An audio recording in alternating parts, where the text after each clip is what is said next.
Well, yeah, it's a beautiful night here at RPF. Great way to close out the fall. It's always nice when you can do it. It's still 85 and sunny, and lead to a beautiful night here with a great crowd. And of course, they got to see a great game with a little excitement there at the end in a one-run game and multiple runners on. And fortunately, the Ringer was able to shut it down for the G squad. You know, with Gary and Ross leading the way, and LB.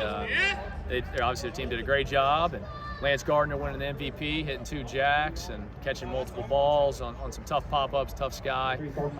Just a really good night, but I think what tonight truly is about, aside from, the teams winning and losing, is we have a really good team. You got to see kind of the whole arsenal of what our team's about. We hit some jacks. We were 31 strikeouts to 7 walks. We had stuff. We had, finish to our breaking balls. We played clean defense, timely defense there in the later innings as the game got tight. But I think just an excellent indication of what we hope is a great 24 ahead for our group.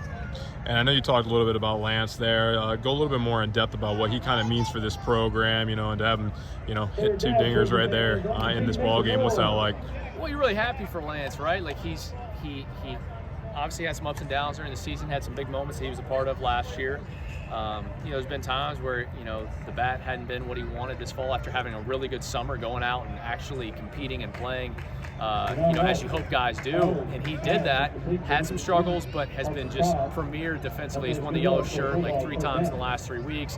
And was rewarded with a great offensive night today. So really happy for him. I think guys that do it the right way every day tend to get rewarded. And he did. We didn't know that was going to be with 2 jacks, but good for him. That's what you should do. You get leverage counts and you get the barrel out there. And so really happy for him, and him finishing his fall strong. And one thing you talked about too in the huddle was just the absolute duel that the pitchers had with the batters. Solid pitching all around, but they were still able to get a couple jacks going. And just talk about that battle between both sides there. Well, I think what you like to see, and the ball was juicing out, but we have big, strong guys who are going to hit home runs. Every time there was one, we came right back and got the next guy. There was no foot off the gas. The mentality was strong throughout the 22 innings of baseball, or 11-inning game, 22 innings of pitchers throwing. And so I couldn't be more pleased with that aspect. I think we figured out some things with some usage and some repertoire tinkering that we've done over the last 2.5 months. So still a lot of work to go, but I think we have a lot of pieces that we can mix and match and hopefully be challenging to teams throughout the duration of a weekend in the year.